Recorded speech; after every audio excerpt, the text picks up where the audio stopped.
13-o'ringa chiqqan, oxirgi. Kech qolib ketdim bugun. Ondan 60 oldi. Kvant. Yaxshi. Ikkinchi. Bitta 89, ikkita 60 teng Faqat bolalarniki hayot qilgan ularga tortib. Faqat bo'shliq bilan dunyoni bolalardan olmangiz. Ona faqat Sizga bolalarniki hayot qilgan Halima Xudoyberdiyeva. shodlik faqat Ha. hayot qilgan ularga tortib, faqat shodlik bilan dunyoni bolalardan Yo'q. Nima salbiy narsa bo'ladi? Nimadir bilan. Faqat g'azab bilanmi? Nimadir bilan faqat. Faqat g'azab bilan dunyoni bolalardan olmasangiz. Demak, boshda ikkita shay Hayot qilgan ularga tortib. 9 ekan. Ikki bog'li so'z ekan, ikkinchisi. Faqat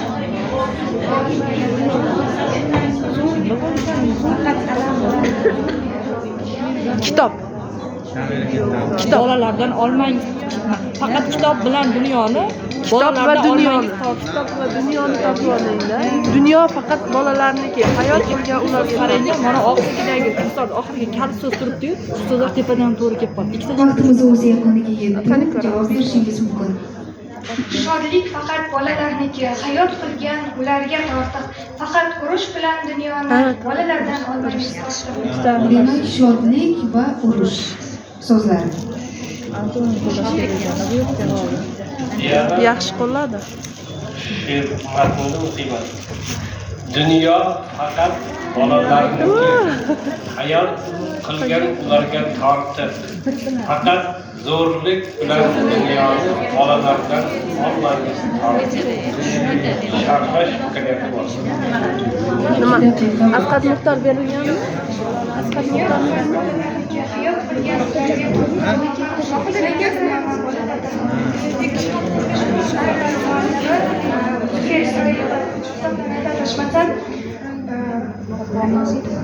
dunyo faqat bolalarniki, ya'ni haqiqatan ham dunyo faqat bolalarniki, ya'ni bolalar, yoshlar umuman olganda kelajakning, dunyoning poydevori hisoblanadi. Mana shu jumlalarni ham prezidentimiz har doim ta'kidlab o'tadilar. Hayot qilgan ularga tortib, dunyoni haqiqatan ham hayot Alloh bolalarga nasib qilgan hisoblanadi. O'sha dunyoning poydevori bo'lgan bolalardan siz zo'rlik qilib dunyoni ulardan tortib olmang. Agar ya'ni ularga imkoniyatlarni ochib beradigan ikkinchi sharti Farzand topolmaganda. Ammo zo'r shartlar. she'r 9 bo'g'ilib birinchida qo'lishganlar sakkiz berib bu odamlar unaqa bog'lanish so'rdi. 38 Zo'r kutilmasdan nima qildi? Archib yozganda 88 bo'lar ekanda, eng maksimal o'zi 87 ta bo'lib berdi. Tushmaydi deb o'ylashgan ekan.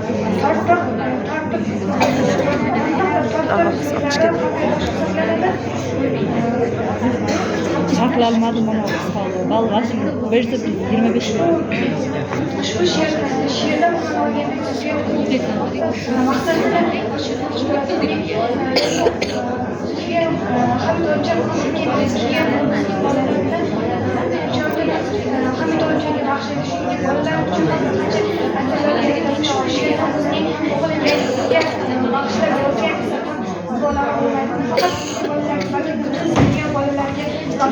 Misolan, malalarga suqlanadigan bo'lsa ham, u kichik bo'lsa ham 17 yoshda Nobel mukofotiga sazovor bo'lgan. Mana shu Nobel mukofotiga sazovor bo'lishida uning onasi va otasi katta yordam bergan. Rahmat sizga. Sizning g'olib bo'lishingizga kim yordam bergan? Kim qo'llab-quvvatlayapti bu yerda? Bu yerda buvim qo'llab-quvvatlayapti. Buvingiz keldilarmi? Yoshlar nechida? Yoshlari 64. Ajoyib. Ikkalangiz keldingiz Qoraqalpog'istondan. Nima bormi? Mashina haydab ketishga odam bor? Agar mabodo deymizda yaxshi deyapti. Yo'q. Nima qilasiz? Bizni tashib ketaveradi. Kim olib ketadi? Ha? Kelishadi. Mashina bo'ladi, minadigan odam bo'lmaydimi? Hammasi hisobga olingan, o'ylangan.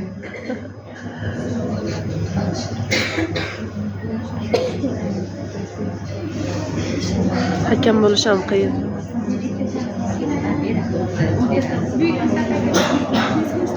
Yigirma 28 qo'ysa kerak yo. 25, 27. 25 bo'lsa kerak. Men oldim. Keyin yaxshi gapirdi-da. Boshida to'xtab qoldi, keyin yaxshi. Ana ruhiyat tushib ketdi topmagandan keyin. Ben boshlovchida paydo bo'lyapti, Bahodir Karim ko'chaga chiqdi. Bu eshitmadi-ku degan gap bo'lyapti. Ekspertlarga hujum qilyapti, e'tiroz qilyapti, lekin bu hamma joyda eshityapti bu kishining gaplarini. Men uni eshitdim. Qanday xatlik istiqdi? Men ikkala kishining ikkala hakamni fikrlarini eshitdim. Men ham guvohman, Bahodir Karim muzokaraga yo'qman bu yerda o'tirgan. Oxirgi gaplarini eshitdim. Nilufarning mukofoti, Nobel mukofoti, Nobel mukofoti. Zulfiyami? Yo'q, Malala Yusufzai. Ha, bo'ldi, bu gap boshqa edi. Xo'p, nima? Husan aka sharhlaydi, baholaydi. Hozir bilmayman. Rostdan eshitmabdi. Yana 4 qator o'zini yaxshi sharhladingiz, ancha yaxshi sharhladingiz. Garchi so'zlaringiz yashiringan so'zlar topolmagan bo'lsangiz ham, lekin muallif Zulfiya emas, Shavkat Rahmat edi. Muallifni topolmaganligingiz uchun sharhingizning ikkinchi qismi ancha she'rdan uloqib ketdi. O'zi o'ylab olganda Zulfiya deb urush dedi-yu. Boshida ikkita she'r usul faqat Men Zulfiya 28 chiqdi, bahor haqida chiqdi. Hamid Olimjon gapirib berishdi. 28. 28. Tarjimordan. Bir ovozdan 28 balingiz bor. Gapirganda